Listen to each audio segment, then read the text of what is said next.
वबरकातुहू। हाँ जी, debit credit बराबर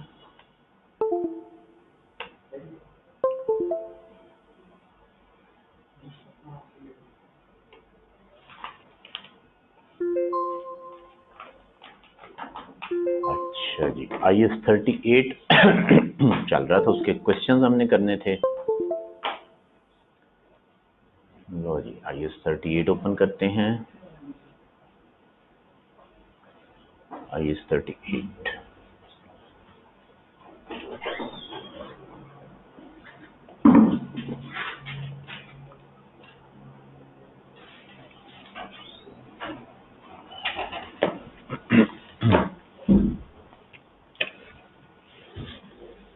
लो जी, file जरा ओपन हो जाए।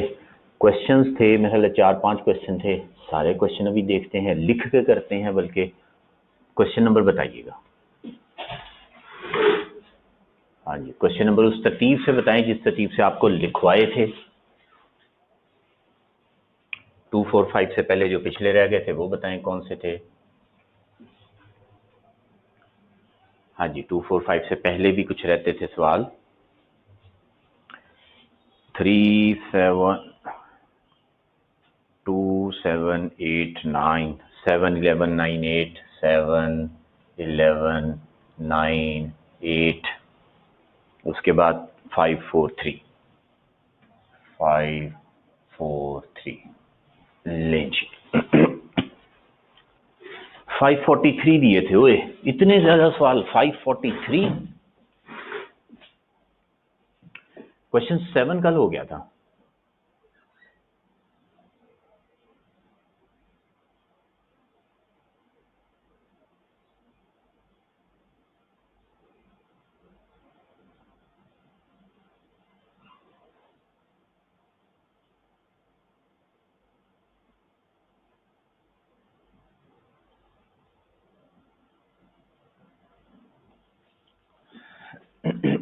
Question number 11। हाँ जी, 7 हो गया था ना, बता दीजिए। क्वेश्चन नंबर 7 हो गया था। क्वेश्चन नंबर 11 की बात करते हैं।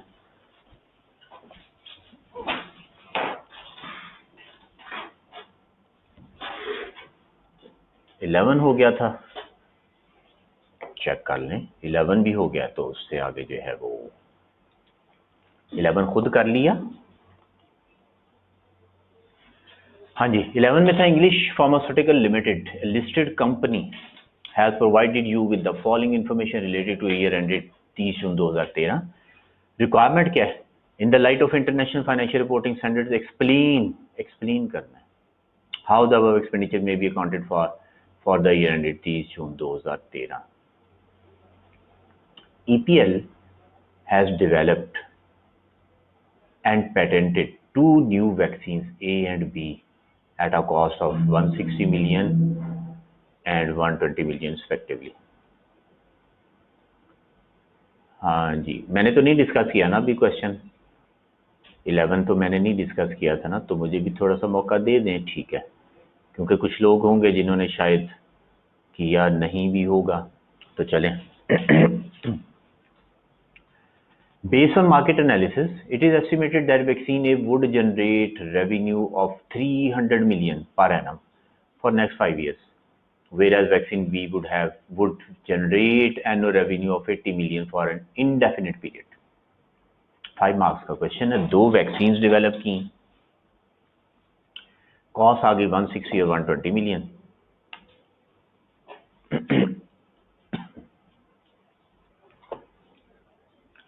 तो बताएं जी, क्या करें? दोनों को कैपिटलाइज कर दें।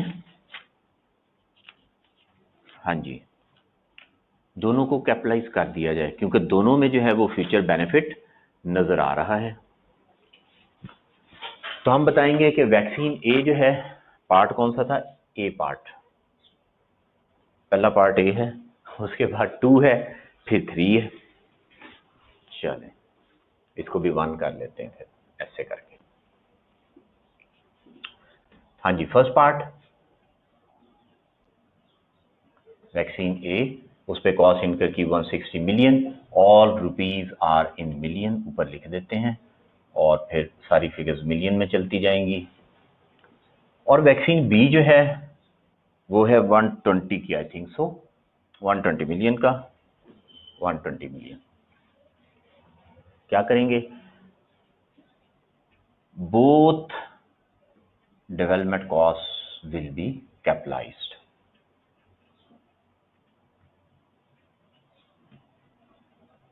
will be capitalized। ठीक हो गया, दोनों को कैपिटलाइज कर देंगे, दोनों को एसेट रिकॉग्नाइज कर लेंगे, इंटेंजिबल एसेट बना देंगे, और फिर उससे आगे बात करेंगे। Moreover vaccine A will be amortized over 10 years, और पैटर्न दिया हुआ है, और पैटर्न इत्तेफाक से इक्वल है, sorry 5 years not 10 years। 300 million का उसने का पैटर्न है, रेवेन्यू देगा हर साल 300 मिलियन का, तो ओवर 5 years। ठीक है जी, वैक्सीन ए जो है उसको 5 years पे अमोर्टाइज कर देंगे on the basis of pattern given.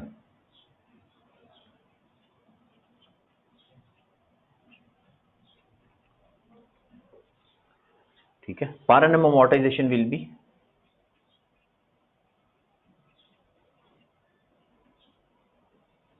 Per annum, हाँ जी, विल बी कितनी हो जाएगी, 160 डिवाइडेड बाय 300 का पैटर्न है, उसको जमा कर लें, 5 सालों का 1500 बनता है, इंटू 300। ठीक है, इक्वल पैटर्न है, सीधा भी 5 पे डिवाइड कर सकते, तो ये आपके पास आ जाएगा, कितना आ जाता है जी, बता दें आंसर, 160/5 कर दें सीधा सीधा। टोटल बेनिफिट नीचे लिख दिया, 300 से मल्टीप्लाई कर दिया, 32। ये अमोर्टाइजेशन आ गई। ये भी हम फर्स्ट पार्ट कर रहे हैं, क्वेश्चन नंबर 7 का। ठीक है, और 11 का, 7 हो गया हुआ था, और 11 भी हम कर रहे हैं, फिर 9 और 8 पे आते हैं, और आगे बता देंगे where as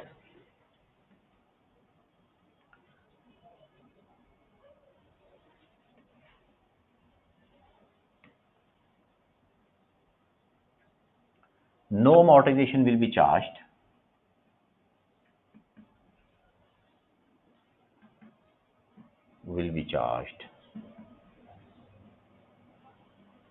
on vaccine B as it has indefinite useful life।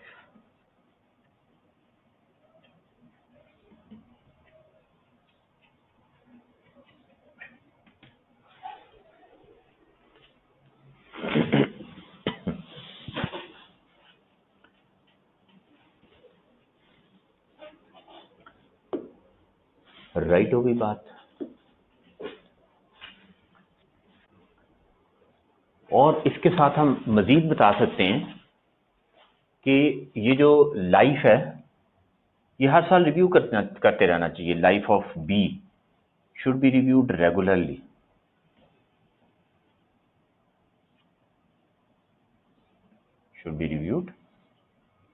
बल्कि इसकी मेरा ख्याल जरूरत नहीं होगी, जरा देखते हैं सवाल में, उसने सिर्फ ईयर एंडेड 30 जून का पूछा हुआ है, तो इस पॉइंट की जरूरत नहीं है, वरना इसको रिव्यू करते रहें हर साल, जब कभी लाइफ लिमिटेड हो तो उसको अमोर्टाइजेशन जो है वो स्टार्ट कर दें। हाँ, एक बात और है कि इम्पेयरमेंट टेस्ट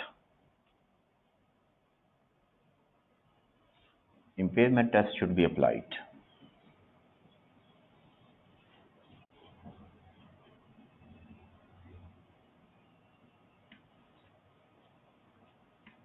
ठीक है, इम्पेयरमेंट टेस्ट जो है वो अप्लाई करना है।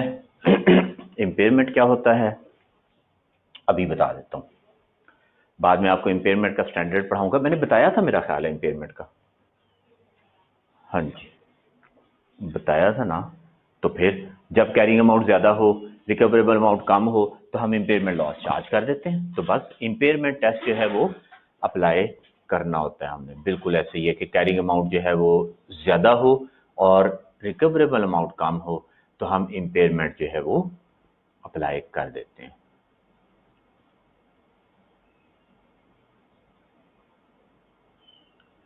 हाँ जी, क्वेश्चन पूछा गया कि अगर चौथे साल में लाइफ का पता लग जाए तो उससे आगे, हाँ जी, उससे आगे जितनी लाइफ होगी उस पर अमोर्टाइज करेंगे, बिल्कुल ऐसे ही है।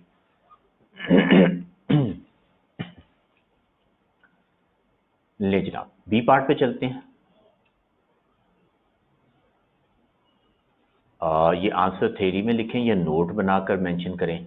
ये मैंने अभी जो लिखा, ये मैंने आंसर ही लिखा, ये हमने इसके पॉइंट्स लिखे। हमने कहा ये कॉस्ट इनकर हुई है, इस पे वैक्सीन ए पे ये कॉस्ट इनकर हुई, ठीक है। यहाँ पे जो है वो आप लिख लें कॉस्ट इनकर्ड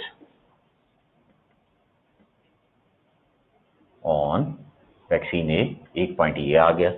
फिर उसके बाद दूसरा पॉइंट हमने ये लिख दिया प्रोडक्ट्स का, तीसरा लिख दिया ये, और फिर हमने लिख दिया कि ये तो वही पॉइंट है ना, ये वाला पॉइंट, ठीक है जी। तो ये 1 2 3 4 पॉइंट लिख दिए, ये छोटे छोटे पॉइंट बना के लिख दिया करें आंसर। नोट कैसे बनेगा, ये पॉइंट्स है ना, थ्योरेटिकल था, उसने कहा एक्सप्लेन कर दें, हमने एक्सप्लेन कर दिया, बता दिया चीज़ों को।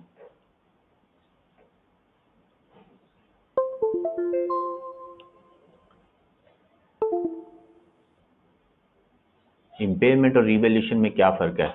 रिवैल्यूएशन पॉलिसी होती है, करना है करें, नहीं करना तो ना करें, लेकिन इम्पेयरमेंट तो हमेशा करते हैं, इम्पेयरमेंट टेस्ट हमेशा करते हैं।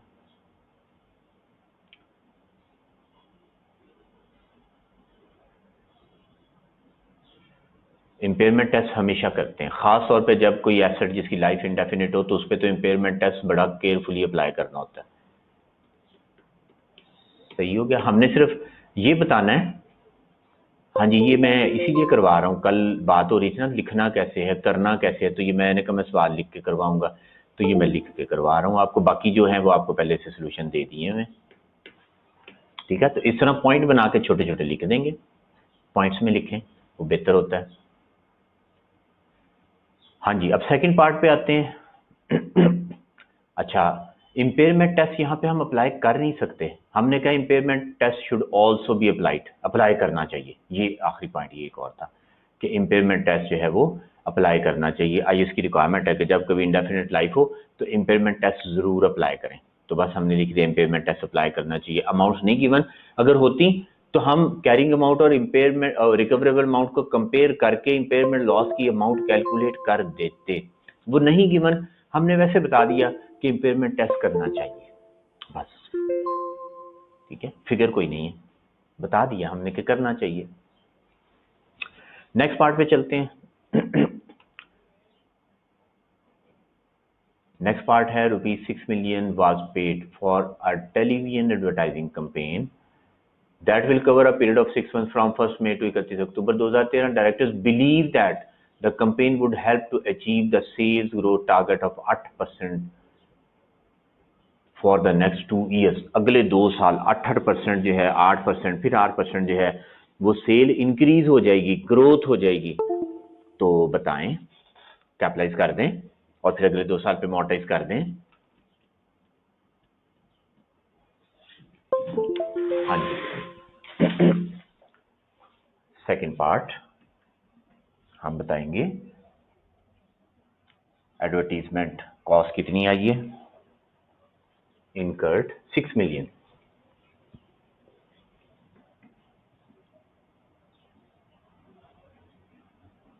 cost of 6 million was incurred, although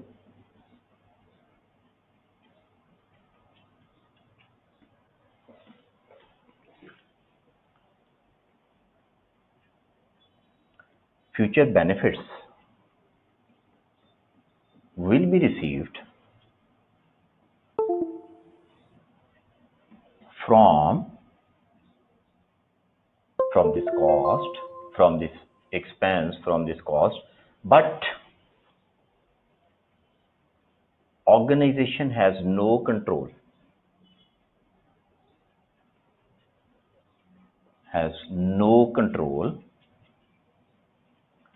over these benefits.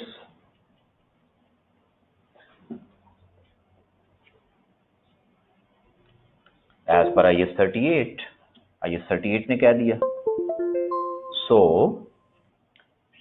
It can not be recognised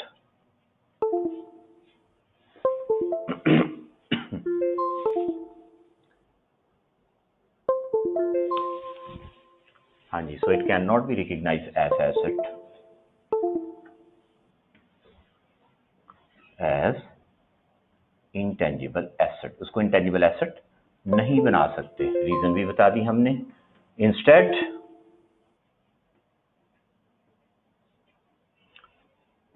it should be charged as expense, as expense. However, ठीक है, ये बात हमने कर दी। However amount related to next period, अगले साल की भी कुछ अमाउंट आ रही है उसमें,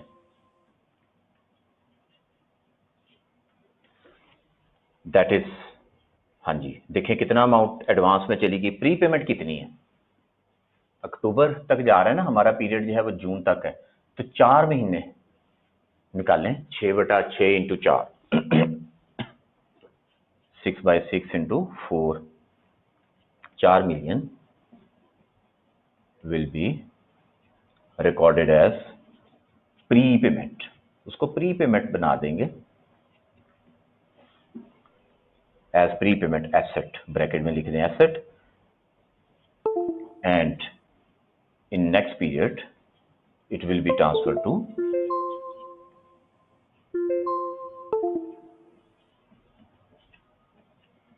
associate,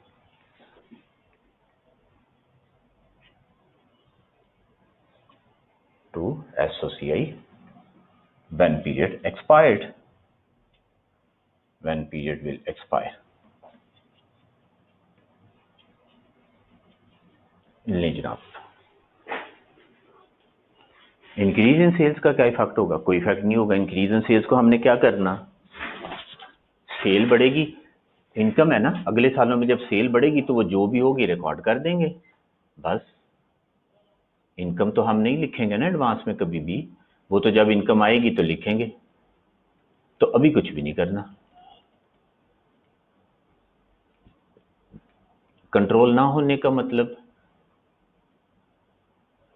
कंट्रोल ना होने का मतलब बताया था कि मैनेजमेंट के पास पावर नहीं है टू गेट फ्यूचर बेनिफिट्स, ठीक है। हो सकता है बेनिफिट्स हों, हो सकता है वो बेनिफिट्स ना हो, लेकिन ऑर्गेनाइजेशन का कंट्रोल नहीं है उस पर कि ऑर्गेनाइजेशन कहे ये कस्टमर बन गए और ये हमारी ऑनरशिप, कंट्रोल का मतलब ऑनरशिप भी होता है कि ऑनरशिप नहीं है, ठीक है। अमाउंट वेस्टेड, एग्जॉस्टेड, खत्म, ऑनरशिप कोई नहीं है। कंट्रोल का मतलब ऑनरशिप भी होता है। क्लियर? तो पहले वाली एग्जांपल में है, क्या है जनाब पहले वाली एग्जांपल में? कंट्रोल, हाँ जी, ये हमें आईएएस ने बताया कि एडवर्टीजमेंट कॉस्ट हो गई, स्टाफ ट्रेनिंग हो गई, कस्टमर लिस्ट हो गई इंटरनली जनरेटेड, इनमें कंट्रोल नहीं होता ऑर्गेनाइजेशन का, ऑनरशिप कोई नहीं होती, तो इसलिए इनको एसेट रिकॉर्ड नहीं करते, ठीक है। ये आईएएस ने हमें बता दिया। और जो पहला पॉइंट हमने यहाँ पे किया था जिसमें वैक्सीन की बात की, वो उस पर हमारा कंट्रोल है, पावर है, हम उसको बेच भी सकते हैं। वैक्सीन है, हम आगे बेच दें, हमने डेवलप किया, हम किसी और को सेल आउट कर दें, किसी को ट्रांसफर कर दें, वगैरह वगैरह, वो सारी चीजें, राइट बात। अच्छा जी, पूछा है कि विल बी रिकॉर्डेड के बाद वर्ड विल बी रिकॉर्डेड लिखा किधर है? Will be recorded as prepayment,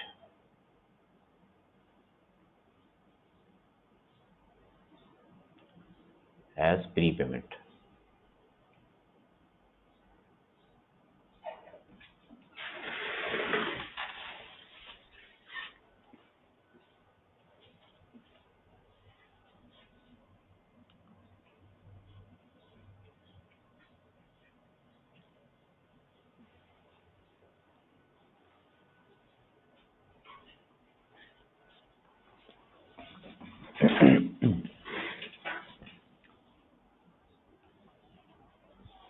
अच्छा जी, लास्ट पॉइंट एक बार रीड कर दें प्लीज, लास्ट पॉइंट है, सारा पढ़ देता हूँ। हाउएवर, यहाँ से मेरा लास्ट पॉइंट यही होगा। However amount related to next period will be recorded as, next period आगे ये कैलकुलेशन कर दी, 4 मिलियन की अमाउंट निकाल दी, will be recorded as prepayment asset and in next period it will B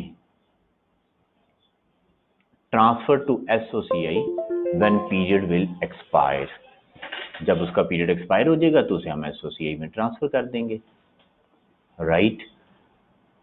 next question है subsequent expense on existing asset capitalise होगा ना? हाँ जी बिल्कुल, वो कंडीशंस हम देखेंगे, वही 4 बातें कि उससे लाइफ बढ़ जाए, उससे एफिशिएंसी बढ़ जाए, कैपेसिटी बढ़ जाए, क्वालिटी बेहतर हो जाए, ऑपरेटिंग कॉस्ट कम हो जाए, तो उसको कैपिटलाइज करते हैं। बिल्कुल ऐसे ही वही सारे पॉइंट होंगे। अगर आंसर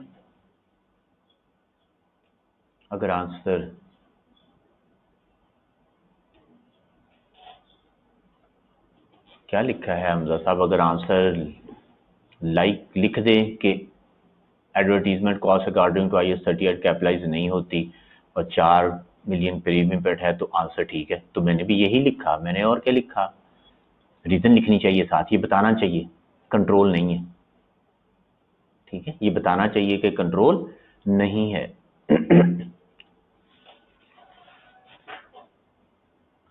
आप देखें ना सवाल के कुछ नंबर भी होते हैं, जैसे ये पहले पार्ट के 5 नंबर हैं, तो 5 नंबर के लिए आपको कुछ बातें लिखनी चाहिए, जैसे हमने 4-5 बातें लिख दी, सही है। और पार्ट 2 के सिर्फ 2 नंबर हैं, तो आप उसमें एक कैलकुलेशन कर दें, ये पॉइंट लिख दें, ठीक है। और दूसरा जो है वो आप ये जिक्र कर दें कि कंट्रोल नहीं है इसलिए IAS 38 के मुताबिक, तो ये बिल्कुल सही हो गया, 2 पॉइंट काफी हैं 2 नंबर के लिए, ठीक है, ये बिल्कुल ठीक हो जाएगा। क्वेश्चन के मार्क्स भी डिपेंड करते हैं, ज्यादा मार्क्स हो तो पॉइंट थोड़े बढ़ा के लिख देने चाहिए, कम मार्क्स हो तो बंदा छोटे छोटे पॉइंट भी लिख दे तो वो काफी होते हैं। तो आप 2 बातें लिख दें कि 4 मिलियन की अमाउंट जो है वो एक्सपेंस हो जाएगी, पहली बात कि इस पे कंट्रोल नहीं है, इसको एक्सपेंस चार्ज करना चाहिए IAS 38 के मुताबिक, और दूसरी बात कि इसमें से 4 महीने जो है वो प्री पेमेंट में चले जाएंगे। तो बस 2 बातें पूरी हो गई और आपको नंबर पूरे मिल जाएंगे। थर्ड पॉइंट पे आते हैं। ₹5 million was spent on training of technical staff. The training courses were conducted by leading experts of pharma production and are expected to improve the production quality significantly and reduces cost. तो इसका तो एक ही point बनेगा कि staff training cost है, कोई control नहीं होता, इसलिए ये सीधा एक्सपेंस में चला जाएगा, ठीक है। वैसे भी 1 नंबर है, 1 पॉइंट ही काफी है। क्या लिख देंगे कि स्टाफ ट्रेनिंग कॉस्ट जो है वो एक्सपेंस चार्ज कर देंगे, क्योंकि एम्प्लॉइज पे हमारा कंट्रोल नहीं होता। और इस पे कल हमारी बड़ी लंबी बात हो गई थी कि वो बॉन्ड साइन कर दें, ये हो जाए वो हो जाए, इन एनी केस इसको जो है वो एक्सपेंस चार्ज करेंगे। जब बात हुई ना स्टाफ ट्रेनिंग कॉस्ट की, तो फिर उसमें हम कहें क्वालिटी इंप्रूव हो गई, फलां हो गया, ये हो गया, कुछ भी नहीं करेंगे। IAS ने कह दिया कि बेशक उनसे फ्यूचर बेनिफिट आएंगे, बेशक उनको, और जाहिर हम ट्रेनिंग क्यों करवाते हैं, उससे कोई क्वालिटी बेहतर होगी, टाइम बचेगा, एफिशिएंसी होगी, ऑपरेटिंग कॉस्ट कम होगी, बिजनेस हमारा ग्रो कर जाएगा, लेकिन कंट्रोल नहीं है। 3 बातें बताई थी, आइडेंटिफाइबिलिटी, कंट्रोल और फ्यूचर बेनिफिट्स। तो सबसे पहली तो बात है आइडेंटिफाई हो जाए, अमाउंट पता लग जाए, फिर उसको हम बेच सकें या रेंट आउट कर सकें या यूज कर सकें या ट्रांसफर कर सकें या एक्सचेंज कर सकें, ये आइडेंटिफाइबिलिटी में आता है। फिर फ्यूचर बेनिफिट्स, फ्यूचर में बेनिफिट देगा, और कंट्रोल होता है power to get future benefits. और पावर कब आती है? When we have ownership. तो एम्प्लॉय के हम मालिक नहीं बन सकते, ठीक है। वैसे कह दें नौकर थे मालिक, वो अलग बात है, लेकिन एम्प्लॉय के केस में हमारी ओनरशिप कभी भी नहीं होती है, बंदा आजाद है, बंदों को खरीदा नहीं जाता, ठीक बात। चलें नेक्स्ट क्वेश्चन पे चलते हैं। 11 के बाद क्वेश्चन नंबर 9।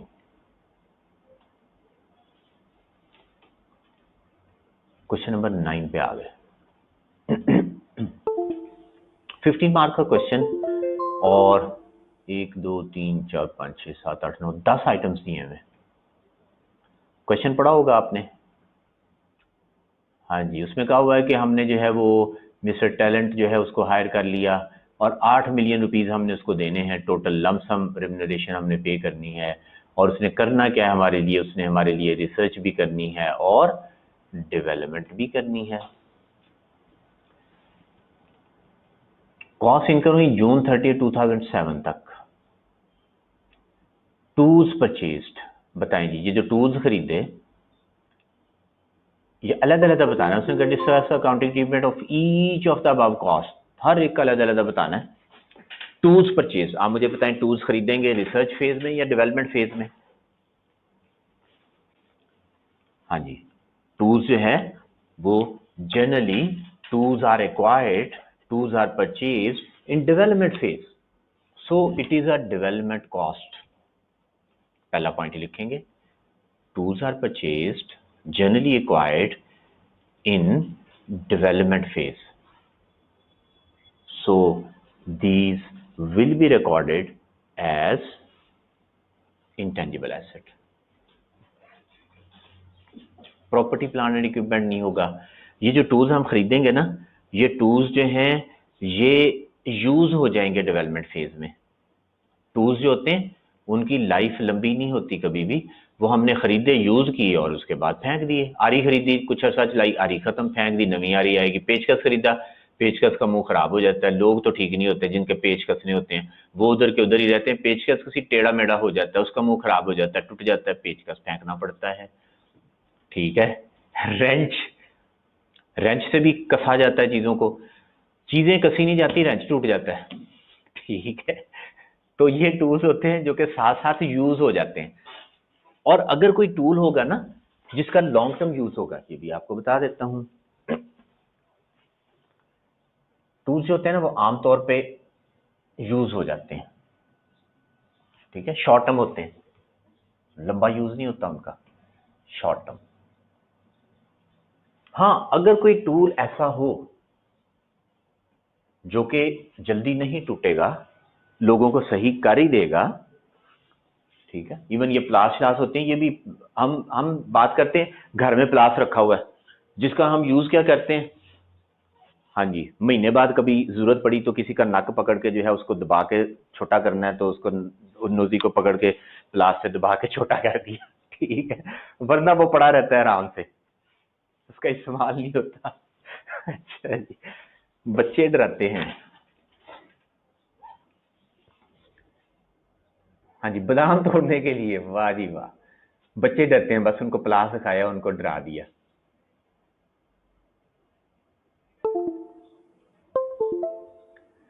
हाँ जी, और वैसे भी हर प्रोजेक्ट की अपनी नीड होती है कि उसमें क्या टूल चाहिए। अभी आगे चलते हैं, इस पर थोड़ी सी बात और कर लेते हैं। बादाम वगैरह तोड़ लिए तो जाहिर है वो प्लास जो है ना वो खराब नहीं होता, लेकिन अगर आप घर में काम करवाएं, आप बंदे को लगा दें फर्नीचर बनाने के लिए, उसके पास प्लास भी होगा, थोड़ी भी होगी, किसी दिन उसकी थोड़ी टूट जाती है, किसी दिन उसका प्लास टूट जाता है तो वो नवा प्लास लेने चला जाता है, किसी दिन जो है वो उसके पेचकस खराब हो जाते हैं, ठीक है, किसी दिन उसकी आरी का ब्लेड टूट जाता है। तो जहां पे हम प्रोडक्शन कर रहे होते हैं ना, वहां पे ये टूल जो है ये महीने भी नहीं निकालते, कई दफा एक दो दिन में ही नवा टूल जो है, पेचकस जो है वो दर्जनों के हिसाब से रखे होते हैं, क्योंकि पता होता है पेचकस खराब हो जाना है, चलो जी फिर नया इस्तेमाल करना है। तो हाँ, अगर कोई ऐसा टूल हो जिसकी जो है वो लॉन्ग टर्म लाइफ है, जिसका लॉन्ग टर्म यूज है, तो उसको क्या करते हैं, उसको जो है वो हम बना देते हैं एसेट। उसको क्या बना देते हैं, उसको बना देते हैं टेंजिबल एसेट। अभी जी उन्होंने कहा जी टेंजिबल एसेट होगा, उसको टेंजिबल एसेट बना देंगे। फिर उस पर क्या चार्ज करेंगे, उस पर फिर डेप्रिसिएशन चार्ज करेंगे। जब उस पर डेप्रिसिएशन लगाएंगे तो जितनी डेप्रिसिएशन डेवलपमेंट फेज में आएगी, जितनी डेप्रिसिएशन डेवलपमेंट फेज में आएगी, वो डेप्रिसिएशन जो है वो डेवलपमेंट कॉस्ट का पार्ट बन जाएगा, और डेवलपमेंट कॉस्ट का पार्ट बन के वो इनटेंजिबल एसेट में चला जाएगा। ठीक हो गया। तो बेसिकली इनटेंजिबल एसेट में क्या गया, जो टूल यूज हो गया। तो जहां पे सिर्फ टूल्स बताए हो, लाइफ ना दी हो, तो अंडरस्टूड होता है ये छोटे मोटे टूल हैं, ये साथ साथ यूज होते जा रहे हैं, टूटते पचते जा रहे हैं, तो इसलिए इसे हम कहेंगे ये इनटेंजिबल एसेट में चला गया। टूल एग्जिस्ट ही नहीं करता होगा, टूल तो खत्म हो जाएगा। हाँ जी, डेवलपमेंट कॉस्ट, डेप्रिसिएशन को डेवलपमेंट फेज में हमने क्या किया, आज एक सवाल कराऊंगा उसमें होपफुली इस सवाल की बारी आ जाएगी। तो उसमें डेप्रिसिएशन जो डेवलपमेंट फेज में है उसको कैपिटलाइज किया, और जब डेवलपमेंट फेज के बाद उसकी डेप्रिसिएशन होगी वो प्रॉफिट एंड लॉस में एक्सपेंस चली जाएगी, क्योंकि उसने तो डेप्रिसिएट होते रहना है। ये टूल के अलावा वैसे बात कर रहा हूँ टेंजिबल एसेट की, तो टूल हो या कोई और एसेट हो। हाँ जी, clear, got it.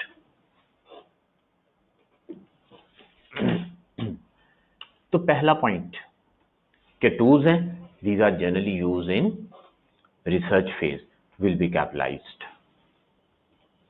Development phase sorry. अच्छा जी, अगला बात करते हैं furnishing of the new laboratory. हाँ जी, ये अब बात हुई ना, लेबोरेटरी बनाई हमने, तो ये लेबोरेटरी क्या है, किसी टेंजिबल को इनटेंजिबल में काउंट करेंगे। मैंने डेप्रिसिएशन की बात की है, मैंने ये तो नहीं कहा कि टेंजिबल एसेट को इंटेंजिबल कह देंगे। मैंने कहा कोई टेंजिबल एसेट हो, उसकी डेप्रिसिएशन जो डेवलपमेंट फेज में आएगी, वो इंटेंजिबल एसेट का पार्ट बन जाएगी डेप्रिसिएशन, ये कहा मैंने, राइट। चले हाँ जी, लेबोरेटरी हमने बनाई, तो लेबोरेटरी जो है ये क्या है। हाँ जी, सेकंड पार्ट का आंसर लिखेंगे तो कैसे लिखेंगे, अब इसमें कुछ कुछ जुबानी करते जाते हैं, कुछ कुछ लिख के करते जाते हैं। नंबर 2 हम कहेंगे लैब जो हमने बनाई, it is a tangible asset, is a tangible asset, ठीक है। तो इसको टेंजिबल एसेट बनाएंगे। हाँ, डेप्रिसिएशन इन रिसर्च फेज, अगर रिसर्च फेज में उस पर डेप्रिसिएशन आती है, और लैब का यूज रिसर्च फेज में भी होता है। आपने कोई केमिकल वगैरह जो है वो बनाने हैं, तो आप जो है वो रिसर्च फेज में भी लैब में जाके बैठ के काम करते हैं, क्योंकि आपने देखना होता है कौन से केमिकल हैं, कुछ छोटा मोटा टेस्ट भी उसमें कर लेते हैं हल्का फुल्का सा, कि अच्छा ये केमिकल इतना डलेगा, ये इतना डलेगा, तो वो नोट करने के लिए चीजें। तो लैब जो है वो रिसर्च फेज में भी यूज होती है। तो रिसर्च फेज में जो लैब होगी, डेप्रिसिएशन होगी, वो एक्सपेंस ट्रीट होगा। और फिर जो डेवलपमेंट फेज में, ये जो अभी बात पूछी वो पूरी हो जाएगी इस पार्ट में। डेवलपमेंट फेज में जो लैब का यूज हुआ और डेप्रिसिएशन आई, वो जो है वो क्या बनेगा, वो इंटेंजिबल एसेट बन जाएगा, डेप्रिसिएशन इंटेंजिबल एसेट बन जाएगा। और फिर कमर्शियल प्रोडक्शन में डेप्रिसिएशन ड्यूरिंग कमर्शियल प्रोडक्शन, ये पूरी बात जो है ना यहाँ पे लिखी जा रही है। कमर्शियल प्रोडक्शन के दौरान जो डेप्रिसिएशन होगी वो क्या होगा, वो एक्सपेंस बनेगा, ठीक है, वो कॉस्ट ऑफ गुड्स का पार्ट बनेगा, ठीक है, और सीजीएस का पार्ट बन जाएगा, प्रॉफिट एंड लॉस में चला जाएगा।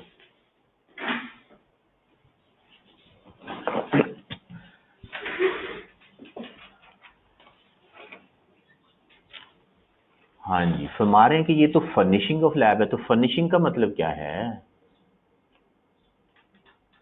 हाँ जी, furnishing of the new laboratory, नई लेबोरेटरी बनाई,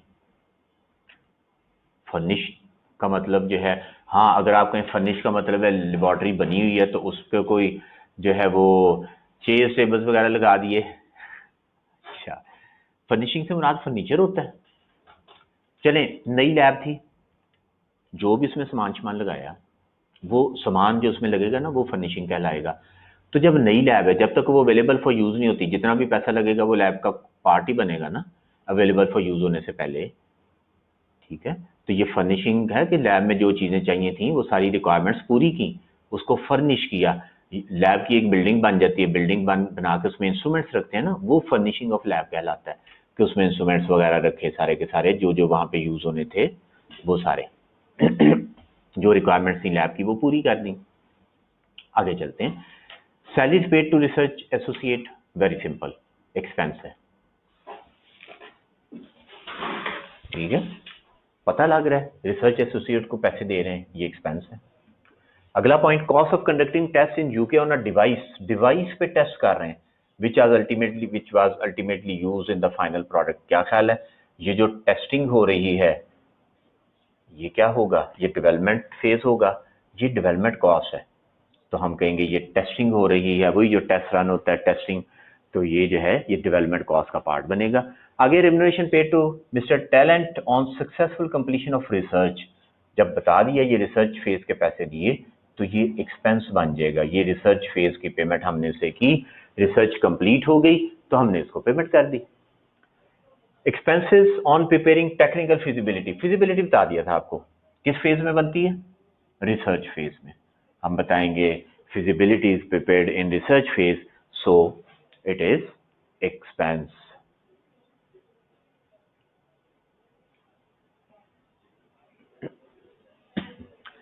हाँ जी, कह रहे हैं कि जो टेस्ट किए उसको रिसर्च फेज नहीं करेंगे, कहेंगे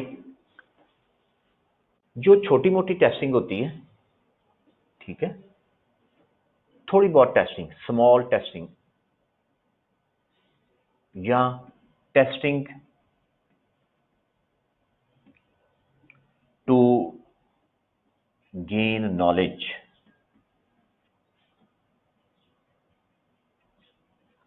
ये रिसर्च फेज में होती है, नो डाउट ये रिसर्च फेज में होती है, थोड़ी बहुत होती है, ज्यादा नहीं होती, क्योंकि बाज़ दफा रिसर्च होती है कि वो सिर्फ पेपर वर्क नहीं होता, उसमें जो है जैसे हमने कहा कोई नया केमिकल डेवलप करना है तो उसमें कौन कौन से केमिकल मिलाने हैं वो बना के तो बाद में देखेंगे, लेकिन थोड़ा बहुत आइडिया लेने के लिए कोई दो चार कतरे उधर से केमिकल पकड़ा, कोई उधर से पकड़ा, कलर कौन सा आएगा, तो इस तरह वो छोटे मोटे जो है ना वो टेस्ट वो रिसर्च फेज में भी बाज़ दफा हो जाया करते हैं। तो ये पॉसिबिलिटी है कि थोड़ी बहुत टेस्टिंग जो है वो रिसर्च फेज में भी हो जाए। यहाँ पे क्या लिखा हुआ है, यहाँ पे लिखा हुआ है टेस्ट किए हमने डिवाइस पे टेस्ट किए, तो जो डिवाइस होती है वो रिसर्च फेज में आती है या वो डेवलपमेंट फेज में आती है, जरा याद करें वो जो हमने एग्जांपल्स पढ़ी थी, डिवाइसेस वगैरह जो है वो डेवलपमेंट फेज में आती है। ठीक है, हमने एक डिवाइस ले ली, एक चीज खरीद ली और उसको हमने फाइनल प्रोडक्ट में यूज करना है, तो इसलिए यहाँ पे हमें इसको डेवलपमेंट कॉस्ट ही कहना चाहिए, क्योंकि उसने क्लियरली बता दिया कि ये डिवाइस है।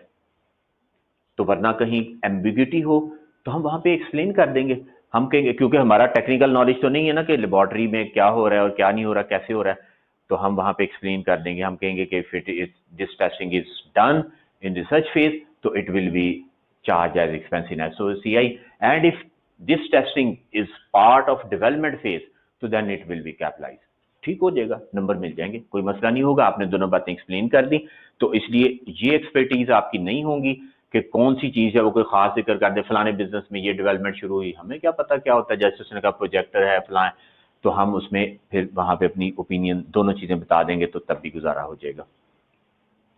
अच्छा जी, cost of manufacturing the samples, sample तो डेवलपमेंट फेज में ही बनते हैं ना, तो ये डेवलपमेंट कॉस्ट है, कैपिटलाइज हो जाएगा। उसके बाद है material imported for commercial production, हाँ जी, material imported for commercial production, बताएं जी क्या करेंगे। मटेरियल बाय किया हमने,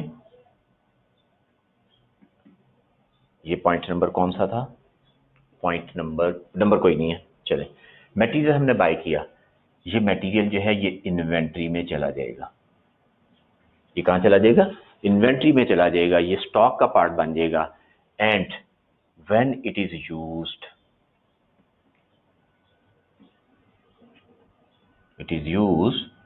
तो it will form part of cost of product, ऐसे ही होता है ना, प्रोडक्ट की कॉस्ट का पार्ट बन जाता है, मैन्युफैक्चरिंग कॉस्ट का पार्ट बन जाएगा, और एंड अल्टीमेटली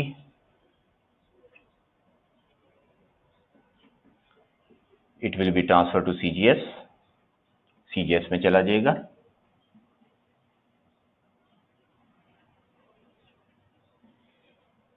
सीजीएस में चला जाएगा, यानी कि एक्सपेंस बन जाएगा, सीजीएस एक्सपेंस होता है, व्हेन सोल्ड, जब बिक जाएगा, नोट कर लें, ठीक होगी बात कि ये मटेरियल है और इसे हम फिलहाल इन्वेंट्री में लिखेंगे, जब यूज करेंगे तो ये प्रोडक्ट कॉस्ट का पार्ट बन जाएगा, मैन्युफैक्चरिंग कॉस्ट का पार्ट बन जाएगा, और जब बेचेंगे अल्टीमेटली तो it will be transfer to CGS, expense में चला जाएगा।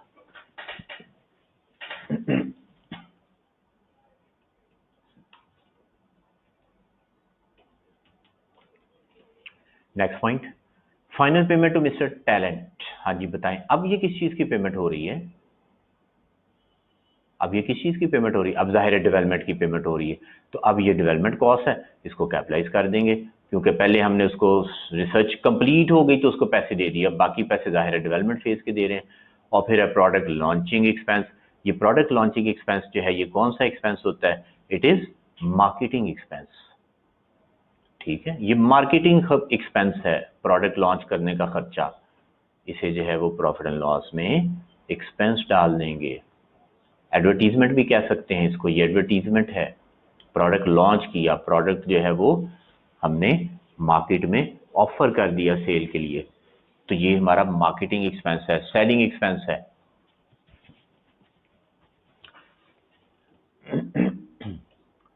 ले जनाब, क्वेश्चन नंबर था 9 कंप्लीट हो गया। उसके बाद जो है वो क्वेश्चन नंबर 8 पे आ जाए।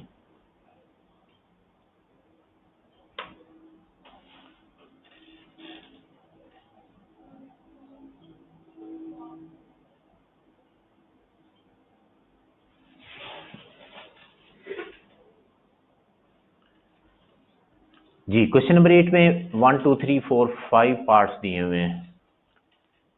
रिक्वायरमेंट क्या है? Suggest accounting treatment with brief reasons in respect of the each of the above information. पांचों के बारे में बताना है।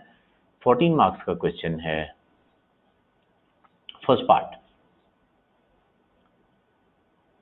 books of Sayyara Limited. Sayyara Limited. The company to curb the sharp decline in sales of its products, Y and Z paid 1.7 million to a consulting company for improvement in the design of the products, if possible. पैसे दे दिए और उन्होंने कहा इनका design improve कर दें अगर मुमकिन है, अगर मुमकिन है। हाँ जी, स्क्रीन कह रहे ब्लर है, देखें स्क्रीन बाकी लोगों की ठीक आ रही है, इधर से तो ठीक ही जा रहा है सब कुछ। अब सही है, चलें, ओके हो गया। हाँ जी, तो 1.7 मिलियन दे दिए इंप्रूवमेंट के लिए, और ये कंफर्म नहीं है कि वाकई इंप्रूवमेंट होनी है कि नहीं। उन्होंने कहा इम्पॉसिबल, इफ पॉसिबल, कि अगर पॉसिबल है तो फिर क्या कहना चाहिए? हाँ जी, फिर क्या कहना चाहिए? फिर इसको एक्सपेंस चार्ज कर देना चाहिए, फिर इसको एक्सपेंस चार्ज कर देना चाहिए, क्योंकि अगर ये इंप्रूवमेंट के लिए दिया, अब पता नहीं, हाँ यहाँ पे ये भी हो सकता है कि ये भी सिर्फ रिसर्च हो, ये भी सिर्फ रिसर्च हो, तो भी जो है ये क्या होगा? ये एक्सपेंस होगा। ये चूंकि एक्सप्लेन नहीं किया हुआ तो हम इसको कैसे लिखेंगे? हम कहेंगे कि अगर क्वेश्चन नंबर 8 का फर्स्ट पार्ट, क्वेश्चन नंबर 8 का first part, if amount is paid for research then it is expense, it is expense, simple हो गया। and if it is paid for development, design करना है, तो ये डेवलपमेंट के लिए हमने उनको दिए पैसे। इवन देन, फिर भी क्या होगा? It will be treated as expense. अगर ये डेवलपमेंट के लिए दिए हैं फिर भी ये एक्सपेंस हो जाएगा, बिकॉज, हाँ जी, रीजन क्या बताएंगे? हाँ जी, कंडीशंस पूरी नहीं हो रही, because conditions are not being met. कौन सी कंडीशन खास तौर पे? हाँ जी, कंडीशन ऑफ फिजिबिलिटी। ठीक है, फिजिबिलिटी की कंडीशन कह सकते हैं, बल्कि कंडीशन ऑफ वर्डिंग देखते हैं ना जरा क्या यहां पे लिखी हुई है। उसने कहा इंप्रूवमेंट के लिए, और साथ लिखा हुआ है इफ पॉसिबल। ठीक है, तो ये नहीं पता, कंडीशन ऑफ फिजिबल कह सकते हैं, या आप कह सकते हैं कि उसकी जो इंटेंशंस होती तो कंप्लीट या फ्यूचर बेनिफिट्स वो नहीं पूरी हो रही, इज नॉट मेट। चलो जी, क्योंकि अभी इफ पॉसिबल कह रहे हैं तो अभी कंफर्मेशन नहीं है, या आप कह सकते हैं because there is no confirmation of success. बड़ा आसान सी बात कि because there is no confirmation of success. Right हो गया। चलिए ये पहला पार्ट था। अगला पार्ट देखते हैं। On the basis of consultants report production of G was discontinued. हाँ जी, उनकी रिपोर्ट आ गई, उन्होंने कहा जी प्रोडक्शन जी को डिसकंटिन्यू कर दें, हमने कर दिया। The consultant has suggested 3 new design for Y. उन्होंने वाई के जो है वो 3 नए डिजाइन बता दिए।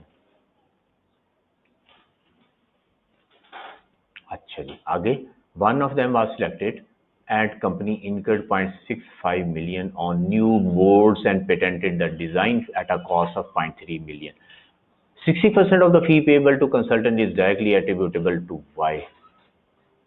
अच्छा, सबसे पहले 0.65 मिलियन न्यू मोड्स पे लगा दिए। तो क्या ख्याल है ये जो मोल्ड है ये कौन से फेज में आते हैं, रिसर्च में या डेवलपमेंट में? डेवलपमेंट फेज में आते हैं। और फिर पेटेंटिंग द डिजाइन, पेटेंटेड का मतलब क्या कि हमने उसको रजिस्टर करा लिया। तो 0.65 मिलियन और 0.3 मिलियन दोनों को क्या करेंगे, both will be capitalised, capitalise कर देंगे, both are to be capitalise. अब वो बता रहा है कि हमने जो पैसे दिए ऊपर ये 1.7 मिलियन, इसमें से 60% अमाउंट जो है वो वाई से रिलेटेड थी। ठीक है, हमने उनको दोनों पे काम करने का कहा, तो उसमें से 60% अमाउंट जो है वो वाई से रिलेटेड थी। तो क्या 1.7 मिलियन का 60% जो है वो कैपिटलाइज कर दें? बताएं। ये पॉइंट मैंने कल लिखवा दिया था कि एक दफा जो एक्सपेंस आउट हो गया कंडीशंस मीट ना होने की वजह से, उसको बाद में कभी कैपिटलाइज नहीं कर सकते। तो हम कहेंगे कि बेशक अब वो सक्सेसफुल हो गए, वाई का आगे उन्होंने काम शुरू कर दिया, लेकिन amount previously charge as expense can not be capitalise.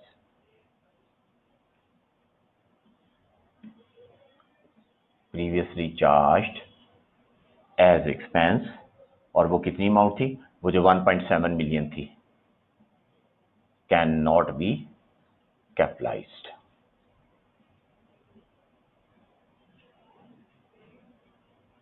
उसे कैपिटलाइज नहीं कर सकते क्योंकि ऑलरेडी हमने उसको एक्सपेंस चार्ज कर दिया हुआ था। तो इस तरह साथ छोटी छोटी रीजनिंग करते जाएंगे, क्योंकि उसने पूछा हुआ है रीजंस का कि रीजंस बताएं।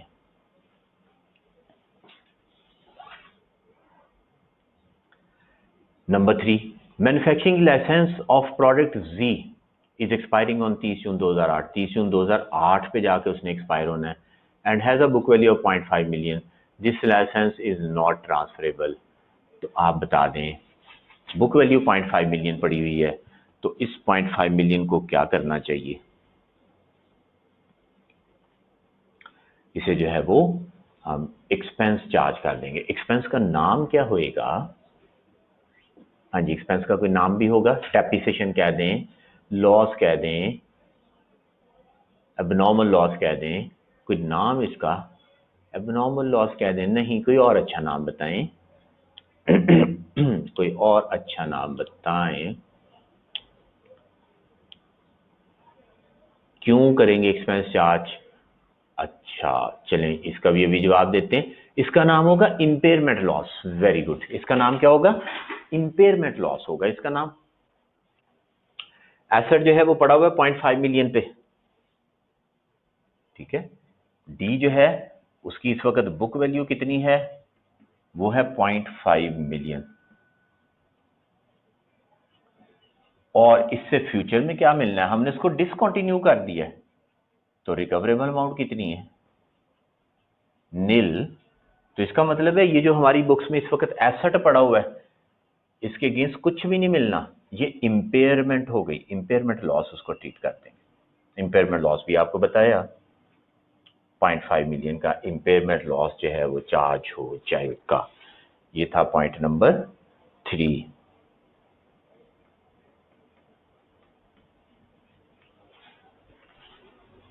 हाँ जी, क्लियर। जिन्होंने पूछा था, किसी ने पूछा था कि ये लॉस क्यों चार्ज कर देंगे, तो ये इंपेयरमेंट है बेसिकली। रिकवरेबल अमाउंट जीरो हो गई, काम बंद कर दिया हमने जी का, तो अब कुछ भी नहीं मिलना।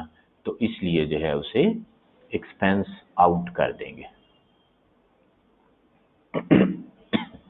Next number 4, the company paid 1 million to an agency for an advertisement campaign, advertisement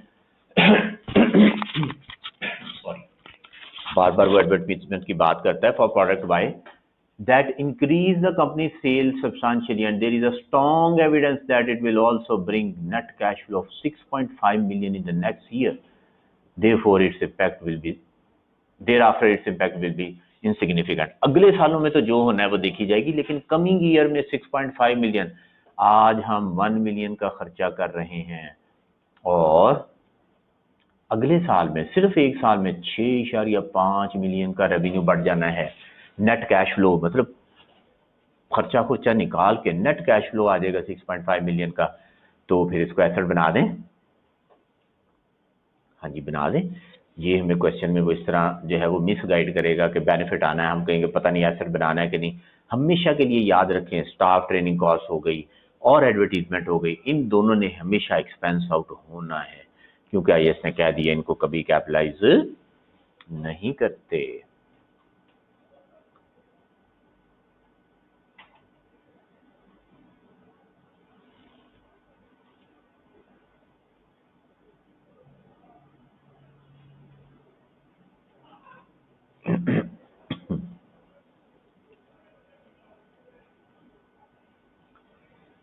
अच्छा जी, अगला पॉइंट, अगर कहते कि बेनिफिट 31 ऑफ द ईयर मिलेगा तो फिर जब मर्जी बेनिफिट मिले, इररेलेवेंट। एडवर्टीजमेंट जब करेंगे उसे जो है वो प्रॉफिट एंड लॉस में एक्सपेंस चार्ज कर देंगे, राइट।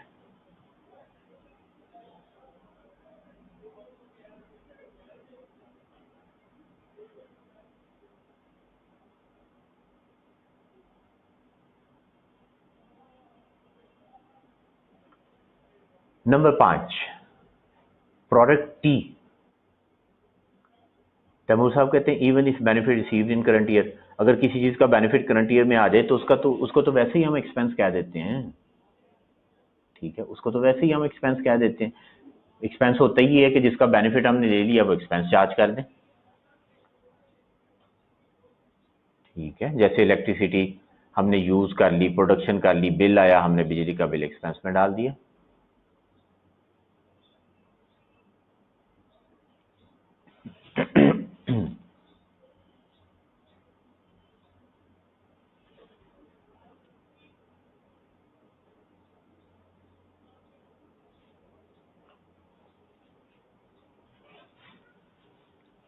ले जनाब, Product T is one of the top brands of the company and bears a good market reputation.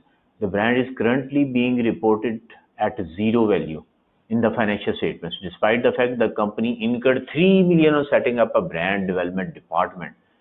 उन्होंने एक डिपार्टमेंट बनाया हुआ ब्रांड डेवलपमेंट डिपार्टमेंट और 3 मिलियन रुपए का खर्चा उनका हो गया exclusively for the said item.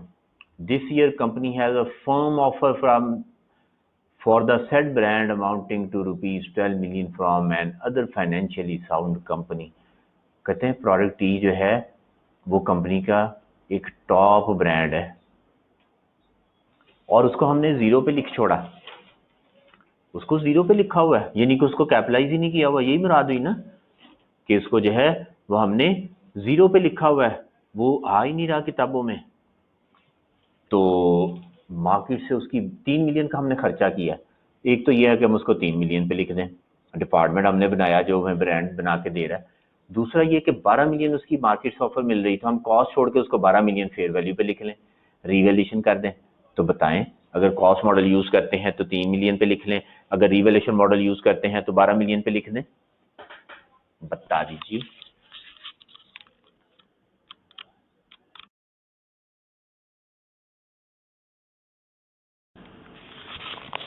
Ji, internally generated brand है तो उसने रिकॉर्ड होना ही नहीं है, उसने रिकॉर्ड होना ही नहीं है, क्योंकि वो कह रहा है बुक जीरो पे आ रहा है। तो इससे पता लग रहा है कि ये इंटरनली जनरेटेड होगा जो जीरो पे आ रहा है, और साथ आगे वो जिक्र कर रहा है वो कहते हैं हमने ब्रांड डेवलपमेंट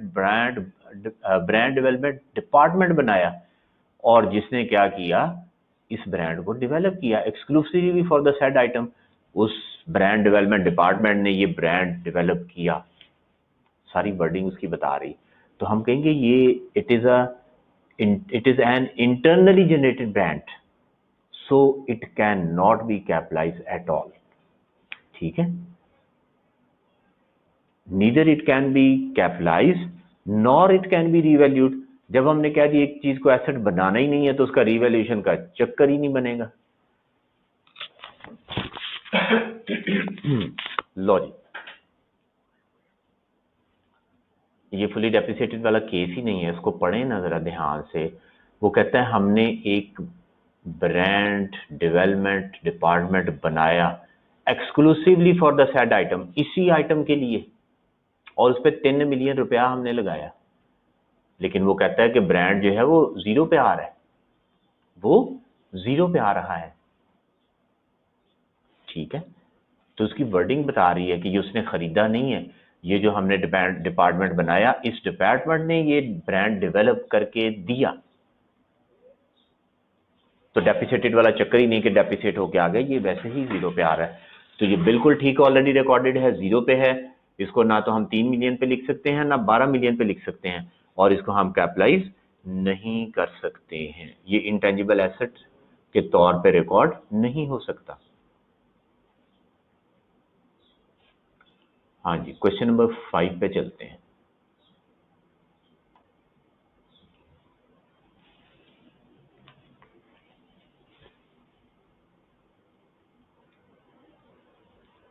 क्वेश्चन नंबर 5 तो आपके करने वाला सवाल था।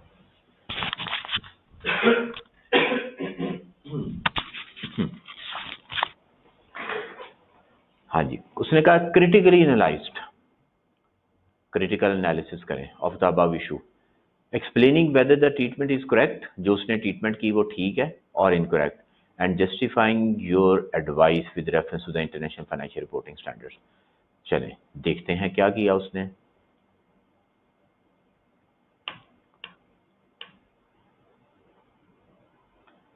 Question number 5। हाँ जी, Bingo has for many years manufactured a yoghurt drink called Yogo. Yogo के नाम से एक ड्रिंक है, वो कई साल से बनाते आ रहे हैं। This brand name was originally acquired 10 years ago, 10 साल पहले खरीदा था फ्रॉम अ कंपेटिटर कंपनी, एक कंपनी से खरीदा था हमने। Cost of this acquisition came to 8 lakh रुपया, उसकी कॉस्ट जो है वो कितनी आई, 8 लाख रुपया आई। हमने ब्रांड खरीदा था, जो चीज खरीदी हो उसको कैपिटलाइज कर लेते हैं। Which was duly capitalised, capitalise कर दिया, इसका मतलब है बिल्कुल ठीक काम किया, कोई गलती नहीं की हमने। तो लिखते जाते हैं साथ साथ। क्वेश्चन नंबर 5, ब्रांड योगो परचेज्ड, कितने का खरीदा, 800,000 का, फॉर रुपीज 800,000 एंड कैपिटलाइज्ड। खरीदा है, उसको कैपिटलाइज कर दिया, ये हो गया okay. This treatment is okay, no issue. ठीक है, आगे चलते हैं। No amortization had been processed against this brand since the brand was already 80 years old. Oh, इतना पुराना, 80 साल से चल रहा था at the time of acquisition, and at that time there was no indication that demand for this drink was diminishing. उन्होंने कहा इतना पुराना चल रहा था और कोई ऐसी एक्सपेक्टेशन नहीं, तो हम कहेंगे कि no amortization is charged, was charged, हमने खरीदा और 10 साल हो गए, लेकिन was charged in 10 years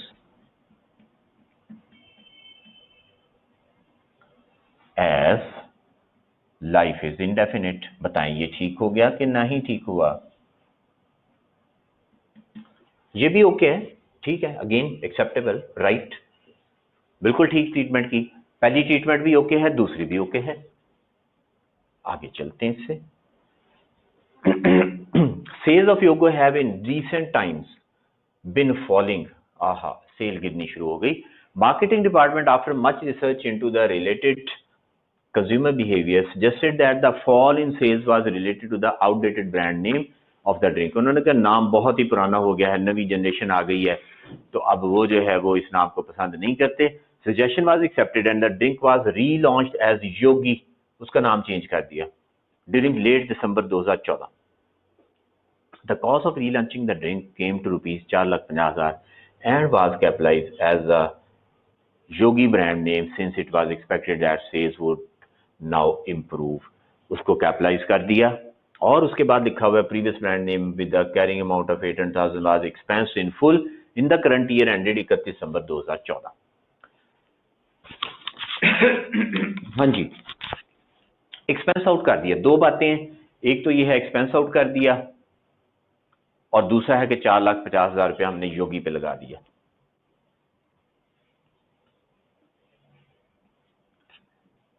rupees 800,000 was expensed in 2014। ठीक है, पूरा एक्सपेंस चार्ज कर दिया। ये ठीक कर दिया कि ये गलत हो गया, क्योंकि पुराना ब्रांड खत्म हो गया, तो उन्होंने कहा जो 8 लाख रुपया दिया हुआ था वो जो है वो एक्सपेंस आउट कर दिया। ये बात ठीक है, ये आखिरी बात मैं पहले कर रहा हूं। ठीक है, ये जो आखिरी बात है वो पहले कर रहा हूं, उसके बाद फिर इस पैराग्राफ पे आते हैं। तो ये ठीक कर दिया कि नहीं ठीक किया? नहीं ठीक किया तो क्या करना चाहिए? हाँ जी, अगर ये ठीक नहीं किया तो फिर क्या करना चाहिए था?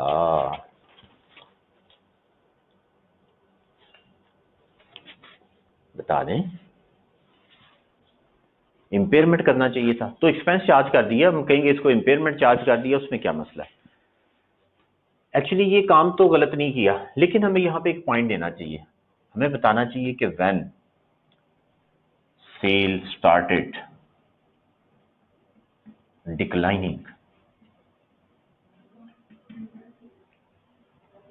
एट दैट टाइम, उस वक्त क्या करना चाहिए था?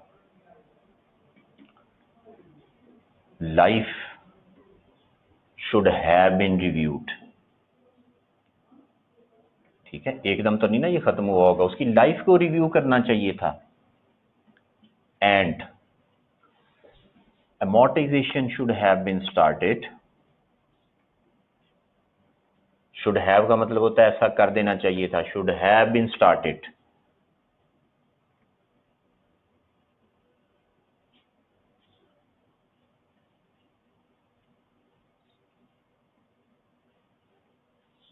on the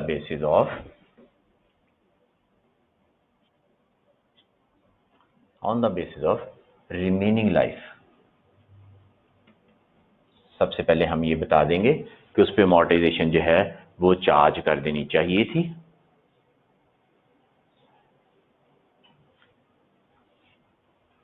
ठीक है,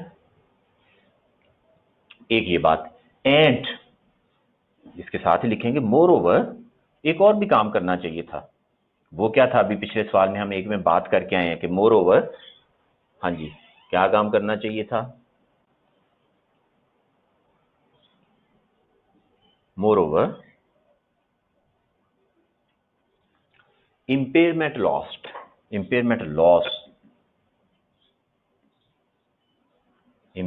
test should have been applied। वो भी होना चाहिए था, वो भी होना चाहिए था।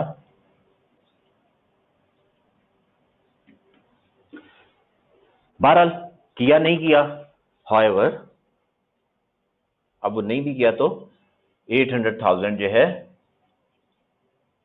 एक्सपेंस्ड आउट इज ओके नाउ। ठीक है, पहले हमने उसे बता दिया कि भाई ये करने चाहिए थे दो काम, के उसके अमोर्टाइजेशन स्टार्ट कर देता और साथ जो इम्पेयरमेंट टेस्ट भी करता। तो अगर उसने नहीं भी किया तो चलो अब 8 लाख रुपया उसने जो है वो चार्ज कर दिया, एक्सपेंस आउट कर दिया, तो चलो ठीक है, फिर मंजूर है, वरना ये दो बातें बीच में हमने उसको बता दी कि ये होनी चाहिए थी।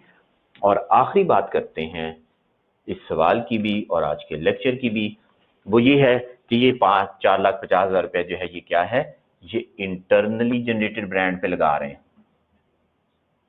इंटरनली जनरेटेड ब्रांड पे लगा रहे हैं, तो इसे क्या करेंगे, इसे एक्सपेंस आउट करेंगे, इसको कैपिटलाइज नहीं करेंगे। वो कह रहे हैं ना कैपिटलाइज किया, तो हम बताएंगे कैपिटलाइजेशन इज रॉन्ग, कैपिटलाइजेशन नहीं होनी चाहिए थी, it should not be capitalised, तो इसको कैपिटलाइज नहीं करना चाहिए था, इसको जो है वो उठा के प्रॉफिट एंड लॉस में एक्सपेंस चार्ज कर दें।